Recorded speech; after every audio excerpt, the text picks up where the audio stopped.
Hey folks, this is Thaddeus Holloway, long haul driver, road weary storyteller, and your guide through the dark.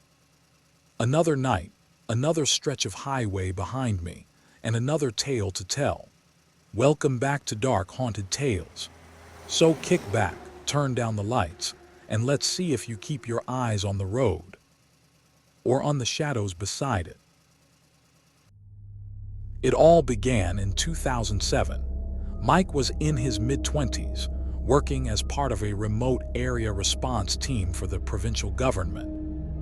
Not a firefighter or cop, but someone hired for emergency support in places where cell signals die, roads disappear under snow, and the weather can harm you faster than any animal. One day, he got an urgent call. Contact had been lost with a town called Sable Creek, about 300 kilometers northwest of Thunder Bay. A place so small it didn't show up on most digital maps. It was an old mining settlement abandoned in the early 1900s that somehow came back to life decades later, settled by people looking to escape civilization. Back then, Sable Creek had about 180 residents. Families, retirees, a couple of teachers, even a retired doctor. People searching for peace. But in December of that year, they stopped responding to routine check-ins from utility services. Satellite cameras showed smoke coming from chimneys, lights still on but no movement at all. So, Mike and his team were sent in. 4 men total, equipped with GPS, rations, radios, and rifles in case of wild animals or unstable people. The main route to Sable Creek was a dirt road flanked by endless snow and towering pines.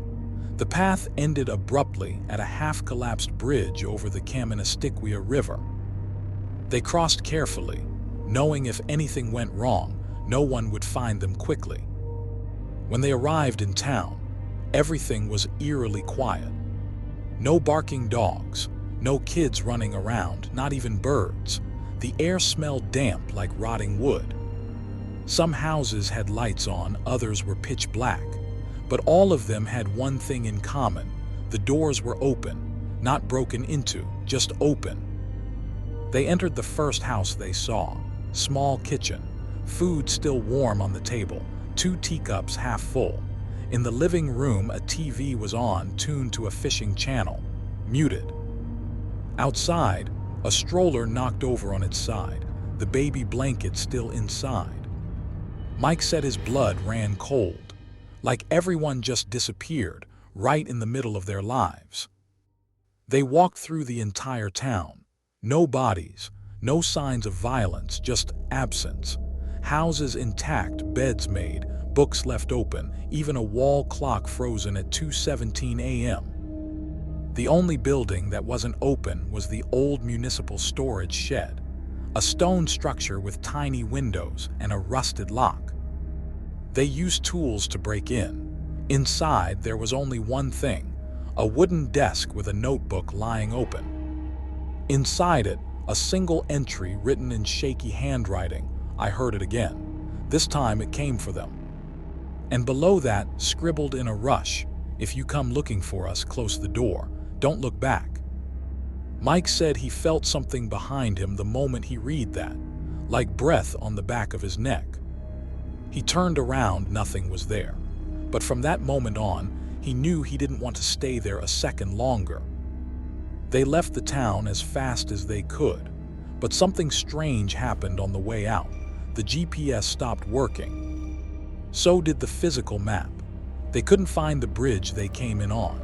They walked for hours, going in circles, until finally they found the original trail, though they swore it wasn't the same path they'd taken. When they reported what happened, the authorities responded with indifference. Said it was probably a silent evacuation due to illness or extreme weather, but Mike never bought that version. No outbreak explains how an entire town vanishes without a trace, he used to say. A month later, another team was sent in, this time with military backup. They never found the townspeople. All they found was the town empty. And worse, this time some houses were locked from the inside.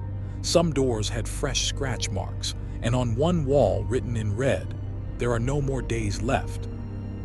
I Googled the name after Mike told us the story. There's almost nothing official.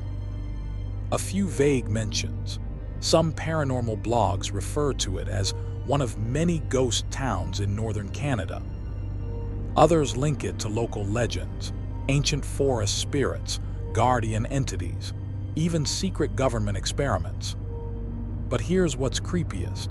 If you search for Sable Creek, Ontario on any digital map, it shows a specific location, exact coordinates. But when you switch to satellite view, there's nothing, just forest. Mike never went back to rescue work. Now he runs a motorcycle repair shop in Sudbury, never talks about Sable Creek. Not even when I asked if he'd come back with me, all he ever said was, "Some places don't want to be found, and others, once you see them, they never let you go."